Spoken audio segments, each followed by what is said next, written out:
ਦੱਸਿਓ ਜੀ ਥੋੜਾ ਬਹੁਤਾ ਹੋਰ ਜਿੰਨਾ ਵੀ ਤੁਸੀਂ ਜਾਣਦੇ ਹੋ।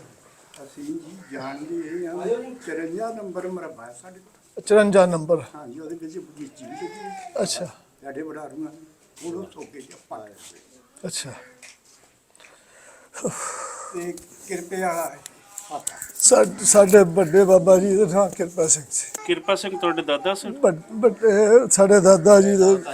ਇਹ ਪੜਦਾਦਾ ਜੀ ਹੁਣ ਹਾਂਜੀ ਪੜਦਾਦਾ ਜੀ। ਪੜਦਾਦਾ ਜੀ ਜਿਉਂ ਅਸੀਂ ਦੱਸਦੇ ਹਾਂ ਨਾ ਸਾਨੂੰ ਦੱਸਦੇ ਜੀ ਉਹਨਾਂ ਨੇ ਫਿਰ ਆ ਕੇ ਆਬਾਦ ਕੀਤਾ ਸੀ। ਇਹ ਜ਼ਮੀਨ ਉਹਨਾਂ ਨੇ ਆਬਾਦ ਕੀਤੀ। ਇਹ ਖਾਤਾ ਜੀ ਵੀ ਉਹਨਾਂ ਨੇ ਆਬਾਦ ਕੀਤਾ ਔਰ ਛੱਤਿਆ ਬੜਾ ਕਰਾ ਚ ਉਹ ਮਕਾਨ ਢਹਿ ਗਿਆ। ਅੱਛਾ ਉਹਨਾਂ ਦੇ ਆ ਗਾਰਡਨ ਹੀ ਆ ਜਿਹੜੇ ਹੁਣ ਉੱਪਰ ਚਾੜੇ ਹੋਏ ਆ। ਅੱਛਾ ਕੋਈ ਗਾਰਡਰ ਹੈ? ਬਸ ਜੀ ਸਾਰੇ ਗਾਰਡਨ ਉਹਨਾਂ ਲਓ ਜੀ ਗਾਰਡਰ ਵੇਖਦੇ ਹੈ। ਦੇ ਤੁਸੀਂ ਅੰਦਰ ਕਿਚਨ ਚ ਬਣ ਕੇ ਦਿਖਾ ਕੇ ਆ ਯਾਰ ਕੋਈ ਨਾ ਉੱਥੇ ਹੱਥ ਹੋ ਗਿਆ। ਗਾਰਡਰ ਪੁਰਾਣੇ ਕਿੱਥੇ? ਆ ਵੀ ਪੁਰਾਣਾ ਹੀ ਆ। ਇਹ ਵੀ ਪੁਰਾਣਾ ਹੀ ਆ ਜੀ। ਗਾਰਡਨ ਨੂੰ ਪਤਾ ਹੋਣਾ ਇਹਨਾਂ ਕਿਸੇ ਹੋਰ ਨੂੰ ਨਾ ਨੂੰ ਪਤਾ ਪਤਾ ਹੋਵੇ। ਸਾਨੂੰ ਪਤਾ ਅਸੀਂ ਬਣਾਏ ਤਾਂ ਅਸੀਂ ਆ। ਇਹ ਮੇਰਾ ਟੱਬਰ ਵਾ ਅਸੀਂ ਬਣਾਏ ਅਸੀਂ। ਠੀਕ ਆ। ਹਾਂ ਹਾਂ ਇਹ ਆਓ ਇੱਧਰ ਬੈਠ ਕੇ ਜੀ ਅਸੀਂ ਦਿਖਾ ਦੇ। ਵੇਖ ਤੇ ਲਓ ਆਜੋ। ਜਿੱਥੇ ਗਾਰਡਰ ਲੱਗਿਆ ਨਾ ਉਹ ਦਿਖਾ। ਹਾਂਜੀ ਹਾਂਜੀ ਹਾਂਜੀ ਆਓ ਆ ਵੀ ਚੰਦ ਦਿਖਾਉਂਦੇ ਆ। ਇਹ ਰੋਗਨ ਕੀਤੇ ਆ ਜੀ ਬਾਅਦ ਦੇ ਵਿੱਚ ਅਸੀਂ। ਆਜੋ ਆਜੋ। ਇਹ ਆ ਵੀ ਗਾਰਡਰ ਉਹਨਾਂ ਦੇ ਬੱਤੀ ਹੋਰ ਕੋਈ ਨਹੀਂ? ਉਹ ਵੀ ਪਾਦੇ। ਬਾਲ ਦਿਓ ਨਾ ਬੱਤੀਆਂ ਬਾਲ। ਬੱਤੀ ਕਿੱਥੋਂ ਲੱਗੇਗੀ? ਤੇ ਇਹ ਜਿਹੜੀ ਉੱਪਰ ਟਾਇਲ ਲੱਗੀ ਉਹ ਵੀ ਪੁਰਾਣੀ ਹੈ। ਇਹ ਉਹਨਾਂ ਵਾਲੀ ਟਾਇਲ ਨਹੀਂ ਜੀ। ਇਹ ਬਾਅਦ ਦੇ ਟਾਇਲ ਹੈ। ਇਹ ਬਾਅਦ ਚ ਅਸੀਂ ਇੱਕ ਵਾਰੀ ਫੇਰ ਇਹ ਹਾਤਾ ਢਾ ਕੇ ਛੱਤਿਆ। ਅੱਛਾ ਜੀ। ਆ ਤੀਸਰੀ ਵਾਰ ਛੱਤਿਆ ਜੀ। ਅੱਛਾ ਤੀਸਰੀ ਵਾਰੀ ਇਹ ਛੱਤਿਆ ਗਿਆ। ਹਾਂ ਤੀਸਰੀ ਵਾਰ ਛੱਤਿਆ ਗਾਰਡਰ ਉਹੀ ਹੈ। ਗਾਰਡਰ ਉਹ ਗਾਰਡਰਸ ਉਹ origignal ਗਾਰਡਰ ਨੇ। ਹਾਂ ਹਾਂ ਹੋ ਵਾਰੀ ਬਾਰਕਾ। ਇਹ ਜਿਹੜਾ ਉਹਨਾਂ ਨੇ ਨਾ ਸਾਡੇ ਬਡਾਰੂਆਂ ਨੇ ਦਲਾਨ ਛੱਤਿਆ ਸੀ ਬਹੁਤ ਵੱਡਾ। ਇਹ ਉਹਦੇ ਤੇ ਗਾਰਡਰ ਸੀ। ਇਹ ਕਿੰਨਾ ਕੁ ਵੱਡਾ ਘਰ ਸੀ? ਕਿੰਨਾ ਕੁ ਘਰ ਸੀ? ਬਹੁਤ ਵੱਡਾ ਜੀ 2 ਕਨਾਲਾਂ ਚ ਘਰ ਸੀ। ਵਾਹ ਵਾਹ ਵੱਡੀ ਹਵੇਲੀ। ਪੰਜ ਪੂਰਾ 2 ਕਨਾਲਾਂ ਦੇ ਵਿੱਚ ਘਰ। ਹਾਂ ਹਾਂ ਤੇ ਇਹ ਜਿਹੜਾ ਬਾਹਰ ਪੁਰਾਣਾ ਗੇਟ ਹੁੰਦਾ ਸੀ ਆਪਣਾ ਉਹ ਕਿੱਥੇ ਆ? ਉਹ ਜੀ ਟੁੱਟ ਭੱਜ ਗਿਆ ਅੱਛਾ ਅੱਛਾ। ਇੰਨਾ ਚਿਰ ਬਾਅਦ। ਮੈਂ ਕਿਹਾ ਸ਼ਾਇਦ ਦੇ ਨਹੀਂ ਗਿਆ ਹੋਵੇ। ਉਹ ਵੀ ਤੁਹਾਨੂੰ ਦੱਸ ਦਿੰਦੇ ਆ। ਹਾਂਜੀ। ਉਹ ਵੀ ਭਾਜੀ ਕਿਰਪੇ ਦਾ ਨਹੀਂ ਸੀ ਲਾਏ। ਅੱਛਾ ਅੱਛਾ ਉਹਨਾਂ ਦਾ ਉਦਾਂ ਹੀ ਸੀਗਾ। ਮੋਰੇ ਕਿਤੇ ਰਾਤ ਨੂੰ ਗੱਡਾ ਖੜਾ ਕਰ ਦਿੰਦੇ ਸੀ। ਅੱਛਾ। ਇਹ ਅਸੀਂ ਕਿਸੇ ਦੇ ਘਰੋਂ ਸਾਡੇ ਬਡਾਰੂ ਪੱਟ ਕੇ ਲਿਆਏ ਆ ਜਿਹੜੇ ਇੱਧਰ ਆਏ ਆ ਉਜੜ ਕੇ। ਹਾਂ ਫੇਰ ਉਹ ਲਾਇਆ ਸੀ ਜੀ। ਉਹ ਕਾਲੀ ਪੱਤਰੀ ਦਾ ਸੀ। ਅੱਛਾ ਜੀ। ਇਹ ਤਾਂ ਫਿਰ ਅਸੀਂ ਬਾਅਦ ਚ ਲਿਆ ਕੇ ਲਾਇਆ। ਆ ਗਾਡਰ ਉਹਨਾਂ ਦੇ ਕਿਤੇ ਬਹੁਤ ਵੱਡਾ ਸਰਦਾਰ ਹੋਇਆ ਜੀ। ਉਹ ਕਹਿੰਦੇ ਇੱਥੇ ਦਾ। ਹਾਂ ਹਾਂ ਰਕਬੇ ਦਾ ਮਤਲਬ ਉਹਨਾਂ ਦਾ ਕਿਹੜਾ ਸੀਗਾ? ਹਾਂਜੀ ਕਿਹੜਾ ਰਕਬਾ? ਕਿਹੜਾ ਰਕਬਾ ਆਪਣੀ? 54 ਨੰਬਰ ਮਰਬਾ ਮੋਗੀ ਤੇ। ਆ ਮੋਗੀ ਜਿਹੜੀ ਆ ਹਾਂ ਜਿੱਥੇ ਦੀ ਸੋਨਾ ਦਾ ਰਕਬਾ ਪੈਂਦਾ ਹੁਣ। ਹਾਂਜੀ ਠੀਕ। ਲੋ ਜੀ ਰਕਬੇ ਦਾ ਪਤਾ ਲੱਗ ਗਿਆ ਜੀ। ਕੀ ਚੀਜ਼ ਸੀ? ਕਿਹੜਾ? ਰਕਬਾ ਇਹਨਾਂ ਦਾ ਜ਼ਮੀਨ ਜਿਹੜੀ ਜ਼ਮੀਨ ਸੀ ਤੁਹਾਡੀ? ਅੱਧਾ ਜਿਹੜਾ ਸੀਗਾ ਉਹ ਪਿੰਡ ਦੇ ਲਾਗੇ ਸੀ ਜੀ। ਉਹ 18 ਮਰਬਾ ਜ਼ਮੀਨ ਵੀ ਲੱਭ ਗਈ। ਜ਼ਮੀਨ ਜੀ। 2 ਗੁਣਾ ਕੋ ਮਰਬਾ ਸੀਗਾ। ਅੱਛਾ ਬੈਠੋ ਮੈਂ ਤੁਹਾਨੂੰ ਸਾਰੀ ਹਕੀਕਤ ਦੱਸਦਾ। ਉਹ ਵੀ ਸਾਨੂੰ ਦੱਸਦੇ ਆ। ਮਰਬਾ ਵੀ ਦਿਖਾ ਲਾਂਗੇ ਪੂਰਾ। ਲੈ ਮੌਜ ਨਾਲ ਲੱਗ ਗਈ ਬਾਈ ਜਿਹੜਾ ਜੀ। ਅੱਧਾ ਸੀ ਉਹ ਵੀ ਦਿਖਾ ਲਾਂਗੇ। ਭਾਜੀ ਜ਼ਮੀਨ ਸਾਨੂੰ ਦੇ ਦਿਓ ਬਸ ਹੁਣ। ਜਿਹੜਾ ਅੱਧਾ ਸੀ ਹਨਾ ਸਰਦਾਰ ਕਿਰਪਾ ਸਿੰਘ ਦਾ ਹਾਂ ਹਾਂ ਉਹਦੇ ਕੋਈ 4 ਖੇਤ ਜਿਹੜੇ ਸੀ ਉਹ 18 ਮਰਬੇ ਸੀ। ਬਾਕੀ ਜਿਹੜੇ ਉਹ 36 ਮਰਬੇ ਦੇ ਵਿੱਚ ਸੀ। ਕਿਉਂਕਿ ਉਹਨਾਂ ਨੇ ਜਿਹੜੇ ਲਏ ਹਨ ਭਾਜਾ ਜੀ ਉਹਨਾਂ ਨੇ ਚੌਰਸ ਖੇਤ ਲਏ ਆ। ਜਿੱਥੋਂ ਉਹਨਾਂ ਨੂੰ ਕੁਸਰ ਆਉਂਦੀ ਸੀ ਉਹ ਛੱਡ ਦਿੰਦੇ ਸੀ। ਅੱਛਾ। ਕਿੰਨੀ ਕੁ ਜ਼ਮੀਨ ਸੀ? 1.5 ਮਰਬਾ ਜੀ। ਅੱਛਾ ਉਹੀ ਜੀ ਤੁਹਾਡਾ ਹੂੰ। ਉਨੇ ਕੇ ਨੇੜੇ ਨੇ 1.5 ਮਰਬਾ ਇੱਥੇ ਹੋਣੀ ਤੇ ਬਾਕੀ ਵੀ ਕੱਢ ਲੈਣੇ। ਜ਼ਮੀਨ ਤੁਹਾਡੀ ਪੂਰੀ 50 ਕਿੱਲੇ ਕਰਾਂਗੇ। ਤੁਸੀਂ ਫੋਟੋ ਖਿੱਚ ਕੇ ਲੈ ਜਾਓ। ਆਹੋ। ਲੈ ਮਿੱਟੀ ਵੀ ਲੈ ਕੇ ਜਾਇਓ। ਕੋਈ ਨਹੀਂ ਸਰਕਾਰ ਤੇ ਕੋਈ ਹੋਰ ਪੁੱਛਣਾ ਚਾਚਾ ਜੀ ਹੋਰਾਂ ਤੋਂ? ਹਾਂ ਜੀ ਦੱਸਦੇ ਹਾਂ ਕਿਸ ਤਰ੍ਹਾਂ ਦਾ ਇੱਥੇ ਜਦੋਂ ਉਹ ਸੀਗੇ ਰਹਿੰਦੇ ਇੱਥੇ ਜੀ। ਪਿੰਡ ਦੇ ਵਿੱਚ ਕਿਹੋ ਜਿਹਾ ਉਹਨਾਂ ਦਾ ਰਸੂਖ ਸੀ? ਕਿਹੋ ਜਿਹੀ ਉਹਨਾਂ ਦੀ ਉਹ ਜੀ ਸਾਨੂੰ ਕਿਹੋ ਜਿਹਾ ਕੋਈ ਇੱਜ਼ਤਮਾਨ ਹਾਂ ਸੀ? ਜਿੱਥੇ ਤਾਈਆਂ ਅਸੀਂ ਤੁਹਾਨੂੰ ਦੱਸਦੇ ਹਾਂ ਕਿ ਬਹੁਤ ਸ਼ਰੀਫ ਬੰਦੇ। ਆ ਜਾਓ ਆ ਜਾਓ। ਲਵੇ ਕੁਰਸੀਆਂ 2 ਕੱਢ ਕੇ ਲਿਆਓ। ਜਿਹਦੇ ਵਿੱਚੋਂ ਜੀ ਸਾਡਾ ਆਓ ਜੀ, ਬਾਪ ਬੈਠੋ। ਇੱਥੇ ਆ ਜਾਓ ਸਿਰੰਦੀ ਆ ਜਾਓ। ਇੱਥੇ ਇਹ ਫਕੀਰ ਮੁਹੰਮਦ ਇਹ ਭਾਈਆ ਜੀ ਹੁਣਾਂ ਦਾ ਇਹ ਹਾਤਾ ਸੀ। ਅੱਛਾ। ਇਹ ਉਸ ਹਾਤੇ ਵਾਲੇ ਦੇ ਪੋਤੇ ਆ। ਪੁੱਤ ਨਹੀਂ ਪੜਪੋਤੇ ਜੀ। ਪੋਤੇ। ਹਾਂਜੀ ਹਿੰਦੁਸਤਾਨ ਕਿਹੜੀ ਜਗ੍ਹਾ ਤੇ ਬੈਠੇ ਹੋ ਜੀ? ਹੁਸ਼ਿਆਰਪੁਰ ਚ ਜੀ ਡੰਡੇਵਾਲ ਚ ਹੀ। ਉੱਥੇ ਵੀ ਡੰਡੇਵਾਲ ਜਾਨੀ ਡੰਡੇਵਾਲ ਰਹੇ ਨਹੀਂ। ਅੱਛਾ। ਉਧਰੋਂ ਡੰਡੇਵਾਲ ਤੋਂ ਆਏ ਸੀ ਇੱਥੇ ਡੰਡੇਵਾਲ ਆ ਗਏ, ਹਾਂਜੀ ਜਦੋਂ ਵਾਪਸ ਗਏ ਹੁਸ਼ਿਆਰਪੁਰ ਚਲੇ ਗਏ ਆ। ਹਾਂ ਜ਼ਮੀਨ ਦਾ ਦੱਸਿਆ ਜੀ ਵੀ ਮਰਬਾ ਨੰਬਰ 54, ਹਾਂਜੀ ਬਾਕੀ ਇਹਨਾਂ ਦਾ ਜਿਹੜਾ ਅੱਧਾ ਸੀਗਾ ਉਹ ਸੀਗਾ 18 ਨੰਬਰ ਮਰਬੇ। ਅੱਛਾ 18 18 ਤਾਂ ਉਰੇ ਉਹ ਜਿਹੜੀ 35 ਵਾਲੀ ਜ਼ਮੀਨ ਪਾਉਂਦੇ ਆ ਤਾਂ ਨਿਆਜ਼ ਫੌਜੀ ਵਾਲਾ ਅਖੀਰ ਤੇ ਜਿਹੜਾ ਖੇਤ ਆ ਮਰਲਿਆਂ 'ਚ ਵਿਕਿਆ, ਹਾਂਜੀ ਇੱਥੇ ਤਾਈਂ ਉਹਨਾਂ ਦਾ ਇਹ ਅੱਧਾ ਪੂਰਾ ਹੋ ਜਾਂਦਾ। ਠੀਕ ਆਹ ਸਕੂਲ ਦੇ ਸਾਹਮਣੇ ਭਾਜੀ। ਹਾਂਜੀ ਤੇ ਮੈਂ ਪੁੱਛ ਰਿਹਾ ਸੀ ਵੀ ਸਾਡੇ ਬਜ਼ੁਰਗਾਂ ਦਾ ਜਾਣੀ ਕਿਹੋ ਜਿਹਾ ਇਤਫਾਕ ਸੀ, ਕਿਹੋ ਜਿਹੀ ਸੋਚ ਕਹਿੰਦੇ ਤੁਸੀਂ- ਜੀ ਵੀ ਬਹੁਤ ਸ਼ਰੀਫਾਨਾ ਜ਼ਿੰਦਗੀ ਬਸਰ ਕੀਤੀ ਉਹਨਾਂ ਨੇ ਇੱਥੇ, ਔਰ ਬੜੇ ਅਮੀਰ ਤਰੀਨ ਸੀ ਜਿਹੜੀ ਅਸੀਂ ਸਾਨੂੰ ਦੱਸਦੇ, ਹਾਂਜੀ ਕਿਉਂ ਕਿ ਸਾਨੂੰ ਵੀ ਦੱਸਦੇ ਹਨ ਨਾ ਲੋਕ ਜਿਹੜੇ। ਖੁੰਬਾਂ ਵਾਲੇ ਨਾਂ ਕਿਉਂ ਪਿਆ ਉਹਨਾਂ ਦਾ ਪਤਾ ਕੁਛ? ਉਹ ਖੁੰਬਾਂ ਵਾਲੇ ਨਾਂ ਉਹਨਾਂ ਦਾ ਤਾਂ ਪਿਆ ਕਿ ਉਹਨਾਂ ਦੇ ਜਿਹੜੇ ਬੰਦੇ ਸੀ ਨਾ, ਅੱਜ ਬੱਚਾ ਐਡਾ ਕੱਲ ਨੂੰ ਹੋ ਜਾਂਦਾ। ਅੱਛਾ ਅੱਛਾ ਅੱਛਾ ਅੱਛਾ। ਖੁੰਬ ਭਾਜੀ ਖੁੰਬੇ ਉਹਨਾਂ ਨੂੰ ਤਾਂ ਕਹਿੰਦੇ ਸੀ, ਬਹੁਤ ਜਲਦੀ ਵੱਧ ਆਓ ਵਾਦੀ ਖੁੰਭ ਕੰਮ ਖੇਤਾਂ ਚ ਬੱਚੇ ਜਿਹੜੇ ਖੁੰਬੇ ਜਵਾਨ ਉਹਨਾਂ ਨੂੰ ਹੁੰਦੇ ਸੀ ਤਾਂ ਉਹ ਕਹਿੰਦੇ। ਦਿਨਾਂ 'ਚ ਜਵਾਨ ਹੁੰਦੇ ਸੀ ਵੀ ਖੁੰਬ ਵਾਂਗੂ ਵੱਧਦੇ ਆ। ਜਿਸਲੇ ਕੋਈ ਕਹਿੰਦੇ ਜਾ ਕੇ ਬੁਲਬੁਲੀ ਮਾਰਦਾ ਸੀ ਨਾ ਚੌਂਕ 'ਚ ਸ਼ਰਾਬ ਸ਼ੂ ਪੀ ਕੇ, ਹਾਂ ਉਸ ਵੇਲੇ ਉਹ ਖੁੰਬੇ ਨਿਕਲਦੇ ਸੀ ਡਾਂਗਾ ਲੈ ਕੇ। ਉਹ ਲਿਆਵੇ ਸਾਨਾ ਦੇਖੋ। ਕਿਆ ਬਾਤ। ਯਾਨੀ ਬਦਮਾਸ਼ੀ ਨਾ ਕੋਈ ਕਰੇ। ਹਾਂ ਆਹਾ। ਆਹ ਗੱਲ ਉਹ ਕਰਦੇ ਸੀ। ਐਸ ਤੋਂ ਉਹਨਾਂ ਨੂੰ ਖੁੰਬੇ ਕਹਿੰਦੇ ਸੀ ਕਿ ਉਹ ਜਵਾਨ ਬਹੁਤ ਸੀ। ਕਿਉਂ ਜੀ, ਜਵਾਨ ਆਦਮੀ ਦੀ ਗੱਲ ਹੁੰਦੀ। ਹਾਂਜੀ ਬਿਲਕੁਲ। ਸਕੂਲ ਉਸ ਵੇਲੇ ਕੋਈ ਹੈ ਸੀ ਇੱਥੇ? ਨਹੀਂ ਜੀ, ਨਹੀਂ। ਸਕੂਲ ਉਸ ਵੇਲੇ ਧਰਮਕੋਟ 'ਚ ਘਰਾਈਆਂ ਦੇ ਸੀ, ਕਹਿੰਦੇ ਸੀ, ਜਾਂ ਕਿਤਾਬ। ਜਾਂ ਉਹਨਾਂ ਨੇ ਜੀ ਧੁੰਨੀਪੁਰ 332 ਦੇ ਵਿੱਚ, ਅੱਛਾ ਜਿੱਥੇ ਇੱਕ ਵਾਰੀ ਉਹ ਆਪਣੇ ਕੋ ਆਇਆ ਨਹੀਂ ਸੀ, ਸਰਦਾਰ ਸੁਰਜਣ ਸਿੰਘ ਲక్ష్మణ ਸਿੰਘ ਦਾ ਨਾਮ, ਉੱਥੇ ਮਿਲ ਕੇ ਆਇਆ ਸੀਗਾ।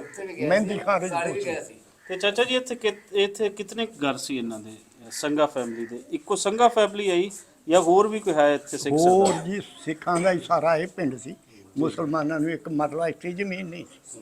ਅੱਛਾ ਸਾਰਾ ਹੀ ਪਿੰਡ ਇਹ ਜਿਹੜਾ ਸਿੱਖਾਂ ਦਾ ਸੀ। 65 ਆਦਮੀ ਇੱਥੇ ਜ਼ਮੀਨ ਲੈਣ ਆਏ, ਜਿਨ੍ਹਾਂ ਚੋਂ 3 ਜੰਗਲ ਦੇਖ ਕੇ ਮੁੜ ਗਏ। ਬਾਟਾਂ ਨੂੰ ਇਹ ਪਿੰਡ ਮਿਲਿਆ ਸੀ। ਬਾਠਾ ਨੂੰ ਜ਼ਮੀਨ। 62 ਬੰਦਿਆਂ ਨੂੰ ਜ਼ਮੀਨ ਇਹ ਮਿਲੀ। ਤੇ ਇਹ ਫਿਰ ਕਿਹੜੀ ਅਲਾਟਮੈਂਟ ਇਹਦੇ ਆਸੇ-ਪਾਸੇ ਦਾ ਇਲਾਕਾ ਜਿਹੜੀ ਸਰਦਾਰਾਂ ਨੇ ਆਬਾਦ ਕੀਤੀ, ਕੋਈ ਹੋਰ ਇਹ ਪਿੰਡਾਂ ਜੀ- ਦਾ ਵੀ ਕੋਈ ਹੈ ਨਾ? ਨਾ ਜੀ, ਉਹ ਤਾਂ ਪਿੰਡ ਸਾਰੇ ਹੀ ਹੈ ਜਿੰਨੇ ਇਸ ਰਜਵਾਹੇ ਦੇ ਉੱਪਰ, ਕਿਹੜੇ ਖਾਨ ਚੰਦ ਰਜਵਾਹੇ ਦੇ ਉੱਪਰ, ਹਾਂ। ਮਜਾਰਾ, ਮਾਲਾ, ਹੂੰ ਵੱਡਾ ਸਰਿਆਲਾ, ਛੋਟਾ ਸਰਿਆਲਾ, ਪੈਂਸਰਾ, ਡੰਡਿਆਲ, ਬੁੱਢੀ ਪਿੰਡ, ਧਰਮਕੋਟ ਧਰਮਕੋਟ। ਅੱਧਾ ਨੰਗਾ ਇਹ ਖਾਨ ਚੰਦ ਰਜਵਾਹੇ ਦੇ ਉੱਪਰ ਇਹ ਸਾਰੇ ਆਬਾਦ ਜਿਹੜੇ ਸਿੱਖਾਂ ਉੱਥੇ ਨੇ ਦੇ- ਕੀਤੇ। ਸਿੱਖਾਂ ਨੇ ਜਿਹੜੇ ਜਲੰਧਰ ਤੇ ਹੁਸ਼ਿਆਰਪੁਰ ਤੋਂ ਆਏ ਜਿੱਥੋਂ ਉਹਨਾਂ ਨੇ ਵੀ ਜਿਹੜਾ ਵੀ ਕੋ ਆਇਆ, 2 ਘਾਰੇ ਦੇ ਵਿੱਚ ਕਹਿੰਦੇ ਮਾਲਵੇ ਦੇ ਹੋਏ ਆ, ਇੱਕ ਨੂੰ ਜ਼ਮੀਨ ਮਿਲੀ ਆ, ਇੱਕ ਨੂੰ ਮਿਲੀ ਨਹੀਂ। ਸਰਦਾਰ ਜੀ ਉਹ ਵੀ ਹਕੀਕਤ ਦੱਸਦੇ ਨੇ ਦੱਸੋ। ਕਿ ਜਿਸਲੇ ਇੱਕ ਭਰਾ ਨੂੰ ਜ਼ਮੀਨ ਮਿਲੀ, ਸਿੱਧਾ ਬਖਲ ਸੀ, ਉਹ ਆਪਣੇ ਭਰਾ ਨੂੰ ਕਹਿੰਦਾ ਜਾ ਕੇ ਬੁਰਜੀ ਦੇ ਉੱਪਰ ਖੜਾ ਹੋ ਕੇ ਆਵਾਜ਼ ਮੈਨੂੰ ਮਾਰਨੀ। ਹੂੰ ਬੁਰਜੀਆਂ ਲੱਗੀਆਂ ਹੋਈਆਂ ਸੀ ਚੌਹਾਂ ਮਰਬਿਆਂ ਦੀਆਂ ਗੁੱਠਾਂ ਦੇ ਉੱਪਰ, ਜੇ ਮੈਨੂੰ ਸੁਣੀ ਤਾਂ ਹੋਰ ਲੈਣੀ ਹੈ, ਨਹੀਂ ਤਾਂ ਅਸੀਂ ਹੋਰ ਨਹੀਂ ਲੈਣੀ। ਹਾਂ ਉਹਨੇ ਜਿਹੜੇ ਬਾਜ ਮਾਰੀ ਉਹਨੂੰ ਸੁਣੀ ਨਾ, ਉਹ ਮਾਲਵੇ ਦੇ ਸੀ, ਉਹਨਾਂ ਨੂੰ ਡੇਢ ਹੀ ਰਹਿ ਗਿਆ। ਮੁੜ ਕੇ ਕਹਿੰਦਾ ਦਰਖਾਸ਼ਾਂ ਦਿੰਦਾ ਰਿਹਾ, ਫਿਰ ਉਹਨੂੰ ਦਰਖਾਸਤ ਨਹੀਂ ਅੰਗਰੇਜ਼ ਨੇ ਵੀ ਸੁਣੀ।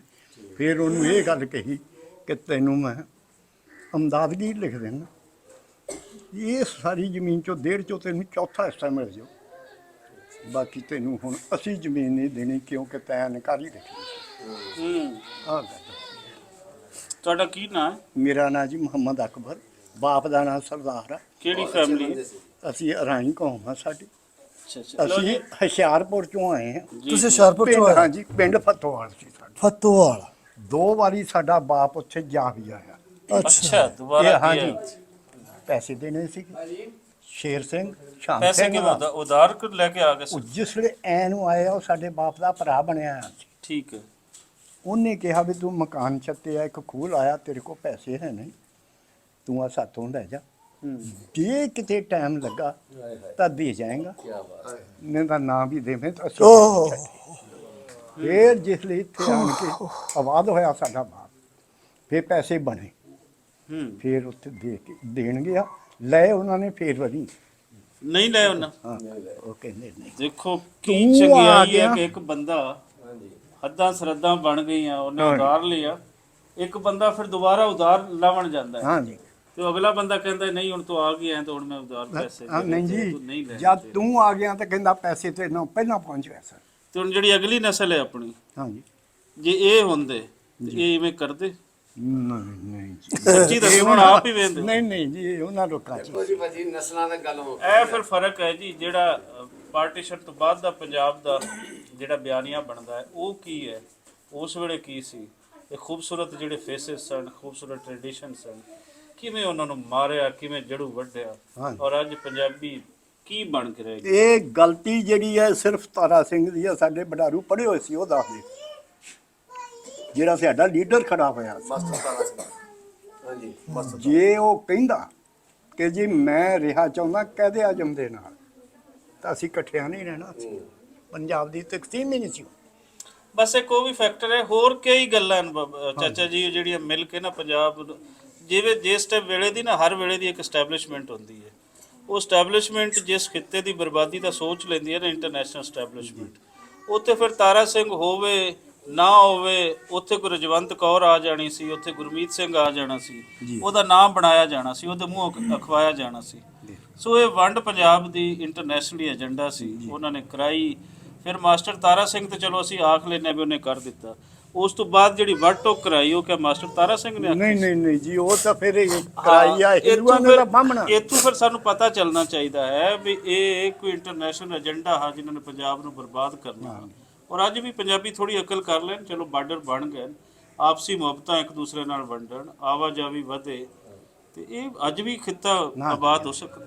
ਦਿਲ ਤਰਸੇ ਆ ਜੀ ਇੱਕ ਦੂਜੇ ਨੂੰ ਮਿਲਣ ਤੁਸੀਂ ਜੀ ਅਸੀਂ ਤੇ ਗੱਲਾਂ, ਮੈਂ ਤਾਂ ਫਿਰ ਮੈਨੂੰ ਤਾਂ ਕੋਈ ਪੰਜਾਬ ਦਾ ਦਰਦ ਹੀ ਲੱਭੇ ਤਾਂ ਮੈਂ ਕਰਨੀ ਸ਼ੁਰੂ ਕਰ ਦਿੰਦੀ ਆ। ਤੁਸੀਂ ਆਪਣਾ ਦਰਦ ਜਿਹੜਾ ਸਾਡੇ ਸਾਰਿਆਂ ਦਾ ਦਰਦ ਹੈ, ਕੋਈ ਚਾਚਾ ਜੀ ਨਾਲ ਗੱਲ ਕਰਨੀ ਚਾਹੋ ਤਾਂ ਤੁਸੀਂ ਕਰ ਲਓ। ਇੱਕ ਗੱਲ ਹੋਰ, ਜਿਹੜੇ ਚੌਧਰੀ ਮੁਹੰਮਦ ਅਕਬਰ ਸਾਹਿਬ ਦੇ ਹਵਾਲੇ ਨਾਲ ਮੈਂ ਕਰਾਂਗਾ। ਬਹੁਤ ਸਾਰੇ ਲੋਕਾਂ ਨੂੰ ਮਿਲਣਾ ਹੈ, ਲੇਕਿਨ ਉਹਨਾਂ ਨੂੰ ਆਪਣੇ ਜਿੱਥੇ ਉਹ ਰਹਿੰਦੇ ਨੇ ਨਾ, ਉਹ ਜਾਨਵਰਾਂ ਤਰ੍ਹਾਂ ਰਹਿ ਰਹੇ ਹੁੰਦੇ ਨੇ, ਉਹਨਾਂ ਨੂੰ ਪਤਾ ਨਹੀਂ ਹੁੰਦਾ ਵੀ ਅਸੀਂ ਕਿੱਥੋਂ ਆਏ, ਕਿਸ ਤਰ੍ਹਾਂ ਹੋਇਆ।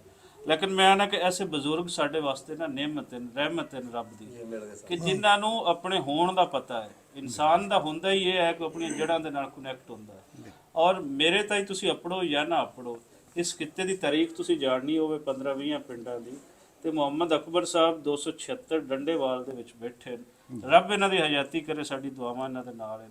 ਕੋਈ ਆਪਣੇ ਬਜ਼ੁਰਗਾਂ ਦਾ ਤੁਸੀਂ ਕੋਈ ਪਿਛੋਕੜ ਲੱਭਣਾ ਹੋਵੇ ਤੇ ਇਸ ਬੰਦੇ ਨੂੰ ਤੁਸੀਂ ਲੱਭ ਲਓ, ਇਹਨਾਂ ਦੇ ਕੋਲ ਆ ਜਾਓ, ਇਹ ਤੁਹਾਨੂੰ ਕਿਸੇ ਨਾ ਕਿਸੇ ਹੱਦ ਤੱਕ ਲੱਭ ਕੇ ਦੇ ਦੇਣਗੇ। ਬਹੁਤ ਸ਼ੁਕਰੀਆ। ਸ਼ੇਰ ਸਿੰਘ ਬਲਦ ਸ਼ਾਮ ਸਿੰਘ ਢੱਡਿਆਂ 'ਚੋਂ ਰਹਿੰਦਾ ਸੀ, ਜੀ ਜੀ ਕਿਉਂਕਿ ਫਤੋਆਲ ਦੀ ਤੇ ਢੱਡਿਆਂ ਦੇ ਗੱਭੇ ਕਹਿੰਦੇ ਐ ਮੇਜਖਾਰਾ ਮਰੱਬੇ ਦਾ ਫਰਕ ਸੀ ਜੀ। ਅੱਛਾ ਜੀ। ਜਿਨ੍ਹਾਂ ਦੇ ਕੋਲ ਸਾਡੇ ਬਡਾਰੂ ਗਏ ਆ ਔਰ ਉਹਨਾਂ ਨੇ ਸਾਨੂੰ ਹਥਿਆਰਪੁਰ ਚੜਾਇਆ ਗੱਡੀ ਦੇ ਵਿੱਚ। ਉਹਨਾਂ ਨੇ ਕਿਹਾ ਕਿ ਮਾਰ ਵੱਢ ਹੁੰਦੀ ਆ, ਸਾਡੇ ਬੰਦੇ ਆ ਗਏ। ਤੁਸੀਂ ਆਪਣੇ ਨਾ ਜੀਆ ਜੰਤਰ ਨੂੰ ਲੈ ਕੇ ਵਿੱਚ ਬੈਠੋ ਗੱਡੀ ਦੇ, ਆਖਰੀ ਗੱਡੀ ਜਾਂਦੀ ਹੈ ਹੁਸ਼ਿਆਰਪੁਰ। ਉਹਨਾਂ ਨੇ ਗੱਡੀ 'ਚ ਪਾ ਲਿਆ ਸਾਡੇ ਬਾਪ ਨੂੰ, ਤਾਂ ਸਾਡੇ ਜਿੰਨੇ ਉਸਲੇ ਜੀ ਸੀ। ਤੁਸੀਂ ਫਤਿਹਪੁਰ ਗਏ ਕਿ ਨਹੀਂ ਗਏ? ਨਹੀਂ ਨਹੀਂ ਜੀ, ਸਾਨੂੰ ਹੁਣ ਕੋਈ ਜਾਣ ਦੇਵੇ ਤਾਂ ਅਸੀਂ ਤਾਂ ਹੁਣ ਜਾਣ ਨੂੰ ਤਿਆਰ ਹਾਂ। ਸਾਨੂੰ ਤਾਂ ਜਾਣ ਕੋਈ ਨਹੀਂ ਦਿੰਦਾ। ਜਿਨ੍ਹਾਂ ਨੇ ਸਾਡੇ ਤੇ ਇੰਨੀ ਕੁਰਬਾਨੀ ਦਿੱਤੀ ਹੈ, ਉਸ ਵੇਲੇ ਤਾਂ ਕੋਈ ਜਾਂਦੇ ਸੀ ਹਰ ਚੀਜ਼, ਚੂੜੇ ਚਮਾਰ ਸਿੱਖ ਵੀ ਵਿੱਚ ਭੌਂਤੇ ਦੇ ਹੋਏ ਜੀ ਜੀ ਸੀ। ਵਿੱਚ ਹੈ ਸਰ, ਬਾਕੀ ਉਹਨਾਂ ਨੇ ਉਸ ਵੇਲੇ ਸਾਰਿਆਂ ਕੱਢ ਨੂੰ ਕੇ ਪਾਗਲ ਜੋ ਬਣਾਤਾ ਗਿਆ। ਉਹਨਾਂ ਨੇ 250 ਰੁਪਇਆ ਕੱਢ ਕੇ ਸਾਡੇ ਬਾਪ ਨੂੰ ਫੜਾਇਆ। ਜਿਹੜੀਆਂ ਸਾਡੀਆਂ ਅਸੀਂ ਫੁੱਫੀਆਂ ਫਲੋਰ ਸੀ, ਦੇ ਰਹਿਣੇ ਉਹਨਾਂ ਨੂੰ ਫਲੋਰ, ਤੁਸੀਂ ਅੱਛਾ। ਨੇਕਿਆਂ ਚੜਾਓ ਆਪਣੀਆਂ ਅੱਛਾ ਸਲਵਾਰਾਂ ਤੇ। ਠੀਕ ਹੈ, ਫਲੋਰ ਨੇੜੇ ਹੀ ਆ। ਹਾਂਜੀ ਹਾਂਜੀ ਹਾਂਜੀ। ਜਿੱਥੋਂ ਵੀ ਤੁਸੀਂ ਖੁੰਝ ਜਾਓ ਕਾਫਲੇ ਨਾਲ, ਤੁਸੀਂ ਲਹਿੰਦੇ ਪਾਸੇ ਨੂੰ ਤੁਰੀ ਜਾਣਾ, ਜਿੱਧਰ ਸੂਰਜ ਛਿਪਦਾ ਆਪੇ ਤੁਸੀਂ ਰਾਹ ਜਾਓਗੇ। ਤੁਸੀਂ ਬੜੀ ਸੋਹਣੀ ਗੱਲ ਕੀਤੀ। ਤੁਹਾਡਾ ਨਾ ਮੇਰੇ ਤੇ ਕਿਸਾਨ ਜ਼ਿੰਦਗੀ ਭਰ ਇਹ ਰਹੇਗਾ ਕਿ ਮੇਰੇ ਦੋਸਤ ਨੇ ਇਹ ਆਏ ਸਨ ਜੀ ਪਿੰਡ ਤੇ ਅਸੀਂ ਲੱਭ ਲਿਆ। ਸ਼ੁਕਰ ਹੈ ਕਿ ਅਫਜ਼ਲ ਸਾਹਿਬ ਹੋਰਾਂ ਨਾਲ ਸਾਡਾ ਰਾਬਤਾ ਹੋ ਗਿਆ। ਹਾਂ ਬਿਲਕੁਲ ਇਹਨਾਂ ਦੇ ਵੱਡੇ ਜਿਨ੍ਹਾਂ ਨੂੰ ਖੱਤ ਲਿਖਦੇ ਸਨ, ਉਹ ਇਹਨਾਂ ਦੇ ਬਾਪ ਸਨ, ਉਹਨਾਂ ਲਿਖਦੇ ਸਨ। ਜੀ। ਲੇਕਿਨ ਗੱਲ ਅਧੂਰੀ ਰਹਿ ਗਈ ਸੀ ਵੀ ਉਹਨਾਂ ਦਾ ਉਹ ਘਰ ਨਹੀਂ ਲੱਭ ਰਿਹਾ ਜਿੱਥੇ ਇਹਨਾਂ ਦਾ ਘਰ ਹੈ। ਉਹਨਾਂ ਦੇ ਦਿਲ ਦੇ ਵਿੱਚ ਇੱਕ ਕਸਕ ਰਹਿ ਜਾਣੀ ਆਈ ਕਿ ਮੈਂ ਉੱਥੇ ਜਾ ਕੇ ਵੀ ਉਹ ਮੈਨੂੰ ਘਰ, ਉਹ ਥਾਂ ਨਾ ਲੱਭੀ। ਨਹੀਂ ਜੀ, ਥਾਂ ਦਾ ਤੇ ਇਹ ਤੁਹਾਡੀ ਮਿਹਰਬਾਨੀ ਹੈ ਜੀ। ਸਾਡਾ ਸਲਾਮ ਹੈ।